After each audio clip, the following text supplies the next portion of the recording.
Hello friends, welcome to my channel. দেশ এবং দেশের বাইরে থেকে যারা আজকে আমার ভিডিওটি কন্টিনিউ করেছেন প্রত্যেককে gardener TRIPS with Kamal YouTube চ্যানেলে স্বাগতম। তো ফ্রেন্ডস, আজকে আমি আলোচনা করব লেবু গাছের সবচেয়ে বড় সমস্যা গুটি ঝরা নিয়ে। এই গুটি ঝরা সমস্যা প্রায় 90% ছাদ বাগানিরা সাফার করে। অনেক কষ্ট করে ছাদ বাগানে লেবু গাছের গুটি আনার পরে সেই গুটিগুলো যদি না টেকানো যায়, আপনারা অনেক সময় কমেন্টস করেন এবং কমেন্টসগুলো দেখে অনেক সময় খারাপ লাগে যে অনেক ভাবে সাজেস্ট করার পরেও এই গুটিগুলো আপনারা ধরে রাখতে পারছেন না। তাহলে কি কোথাও আমার বলার খামতি হয়ে যাচ্ছে, নাকি আপনাদের কোনো ভুল হয়ে যাচ্ছে? তো আপনাদের কথা ভেবে আবার পুনরায় নতুন একটা ভিডিও আপনাদের জন্য বানাতে চলেছি। তো আজকের ভিডিওটি আপনার জন্য অধিক পরিমাণ গুরুত্বপূর্ণ যদি আপনি ছাদ বাগানি হয়ে থাকেন এবং আপনার ছাদ বাগানে মালটা, মুসম্বি, কমলা সমস্ত অর্থাৎ সাইট্রাস প্রজাতির সমস্ত লেবুর গুটিগুলো যদি ঝরতে শুরু করেছে। তো ফ্রেন্ডস, ভিডিওটি না স্কিপ করে কন্টিনিউ করবেন এবং আপনারা দেখছেন আপনাদের প্রিয় YouTube channel gardener tips with Kamal. Friends, এই সময় মূলত যারা নতুন বাগানি তাদের অনেক প্রধান সমস্যা হয়। এই সমস্যার মধ্যে প্রধান সমস্যা যেটি সেটাই আগে বলেছি, গুটি ঝরা সমস্যা। কারণ তাদের অনেক রকম এক্সপেরিমেন্ট না থাকার কারণে, অভিজ্ঞতা না থাকার কারণে বিভিন্ন উল্টো পাল্টা স্প্রে করে ফেলে এবং তাদের গাছের গুটিগুলো খুব সহজেই ঝরে পড়ে। আমি সেই সমস্ত বাগান ভাইদের উদ্দেশ্যে বলবো যে গাছে ফুল ফুটে গেলে শুধুমাত্র আপনারা শুধু জল স্প্রে করুন বা বোরন স্প্রে করতে পারেন। এই সময় কি স্প্রে করলে ভালো হয় আর কি স্প্রে করলে খারাপ হয় সেটা খুব গুরুত্বপূর্ণ বোঝার ক্ষেত্রে। আপনি যদি কোনো পরিচর্যা নাও করেন, শুধুমাত্র জল দেওয়া ছাড়া, তবেও কোনো খারাপ রেজাল্ট আসবে না। কিন্তু যদি রাসায়নিক সার দিয়ে বা কীটনাশক দিয়ে বেশি পরিচর্যা করে ফেলেন, তবে বড় ক্ষতি হয়ে যাবে, ফল ঝরে যাবে।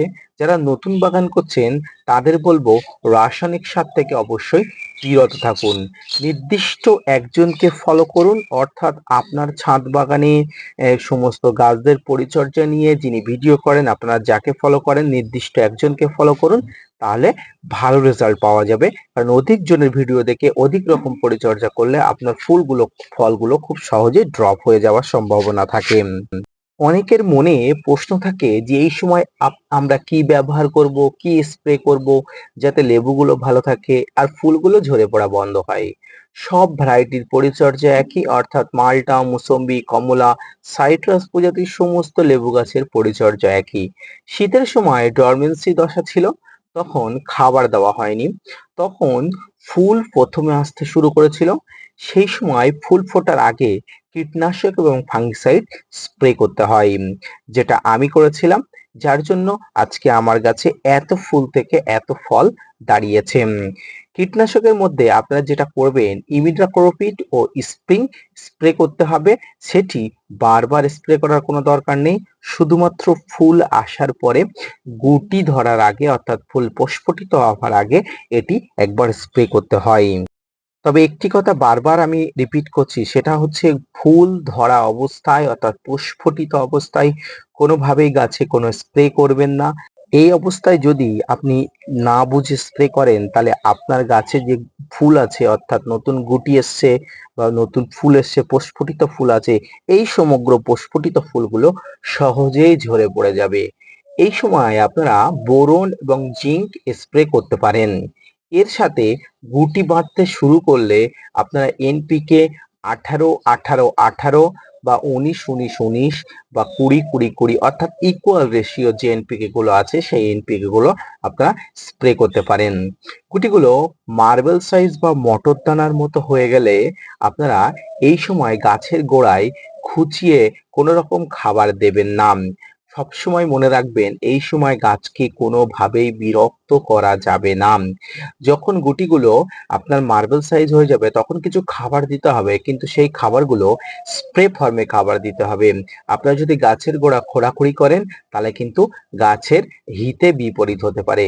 তাই গাছের গোড়াতে যা খাবার দেবেন সেটি সবসময় স্প্রে ফর্মে খাবার দেবেন। কোনো ধরনের ভুল এই সময় করা যাবে না, মাথায় রাখতে হবে আপনাকে। এই সময় গাছে যে খাবার দেবেন সেটি স্প্রে ফর্মে খাবার দেবেন, আর সে ফর্মের যে স্প্রে ফর্মে খাবারটি আপনার দেবেন সেটা সবসময় হালকা জাতীয় খাবার থাকে, কারণ এই সময় ভারী মানের কীটনাশক, ভারী মানের স্প্রে ফর্মের খাবার দিলে গাছে নিতে পারবে না। এই সময় গাছের ইমিউনিটি পাওয়ার একটু কম থাকে, তাই এই সময় যা দেবেন ভারী মাপের কীটনাশক এবং কোনো কিছু দেবেন না। তাই এই সময় আপনারা সাগরিকা অর্থাৎ সিউইড এক্সট্রাক্ট 2 থেকে 3 ml 1 লিটার জলে গুলে স্প্রে করতে হয়, যেটি আমি করেছি। এরপরে 2টি মাইক্রোনিউট্রিয়েন্ট বোরন এবং জিঙ্ক প্রয়োজন মতো স্প্রে করতে হবে। বোরন 1 গ্রাম 1 লিটার জলে ও জিঙ্ক টবের আয়তন অনুযায়ী গাছের গোড়াতে অবশ্যই দেবে। এছাড়াও একটি মাইক্রোনিউট্রিয়েন্ট আপনাকে স্প্রে করতে হবে। এই মাইক্রোনিউট্রিয়েন্টের মধ্যে সব রকম যেন সবকিছু থাকে, এর মধ্যে কপার, জিঙ্ক, আয়রন, বোরন যাতে সব ধরনের খাবার থাকে সেই ধরনের একটা মাইক্রোনিউট্রিয়েন্ট স্প্রে করবেন। আর এই ধরনের মাইক্রোনিউট্রিয়েন্টের মধ্যে বাজার চলতি অ্যাগ্রোনোমিন গোল্ড, অ্যাগ্রোনোমিন ম্যাক্স, মোবোবিন, আপনারা যেটা খুশি সেটা নেবেন, তবে সবকিছু একসঙ্গে নেবেন না, যে কোনো একটা। অর্থাৎ আপনারা যদি অ্যাগ্রোনোমিন গোল্ড নেন সেটা নেবেন, তাহলে অ্যাগ্রোনোমিন ম্যাক্স নেবেন না, অর্থাৎ যে কোনো একটা নেবেন, সিঙ্গেল একটা নেবেন। এই সমস্ত কিছু মধ্যে এর মধ্যে আমি যেগুলো বললাম কপার, জিঙ্ক, আয়রন, বোরন সবকিছু একসঙ্গে মিক্সড ভাবে থাকে, তাই এইগুলো যদি আপনার গাছে ঠিকভাবে স্প্রে করতে পারেন তাহলে আপনার গুটি ঝরার যন্ত্রণা থেকে আপনি মুক্তি পেতে পারেন।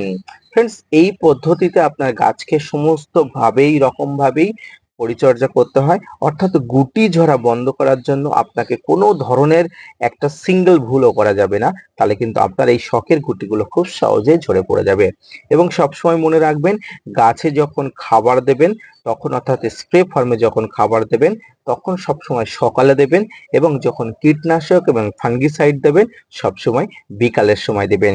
এবং সবশেষে আপনাকে একটা কথা অবশ্যই মানতে হবে, আপনি সব পরিচর্যা করছেন, সমগ্র পরিচর্যা করছেন, কিন্তু গাছে জল ঠিকঠাক ভাবে দিচ্ছেন না, আপনার সমগ্র পরিচর্যা বৃথা হয়ে যাবে। ফ্রেন্ডস, সবসময় মনে রাখবেন, আপনি সব রকম পরিচর্যা করার ফলেও যদি ফুল দাঁড়াচ্ছে না, ফুল ধরছে না, গাছে গুটি টিকে ঝরে পড়ছে, তাহলে মনে করবেন আপনার গাছের গোড়াতে কোনো সমস্যা আছে, অর্থাৎ জলের ম্যানেজমেন্ট আপনি ঠিক করতে পারছেন না। জল যেমন বেশি দেওয়া যাবে না, জল তেমনি কমও দেওয়া যাবে না, অর্থাৎ গাছের গোড়াতে একদম জলের কম বেশি দেওয়া ভুল করা চলবেই না। আপনি অত্যন্ত মেপে মেপে অত্যন্ত দক্ষভাবে গাছের গোড়াতে জল দেবেন, অর্থাৎ একসঙ্গে অনেক জল গাছের গোড়ায় যেমন দিয়ে দেবেন না, তেমনি গাছের গোড়াটা শুকোতে দেবেন না।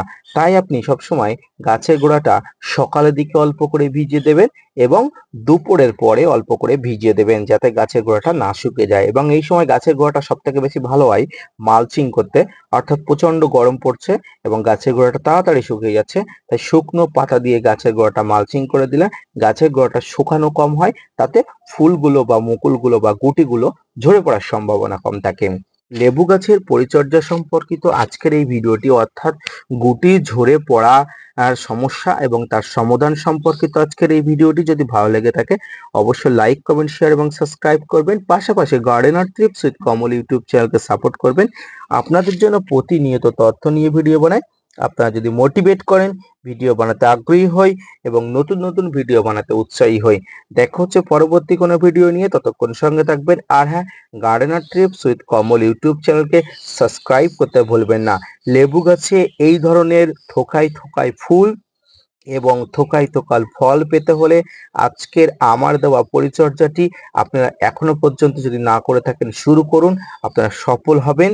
একজন ছাদ বাগানী হিসাবে আপনাকে সফল হতেই হবে, তাই ভেঙে পড়বেন না।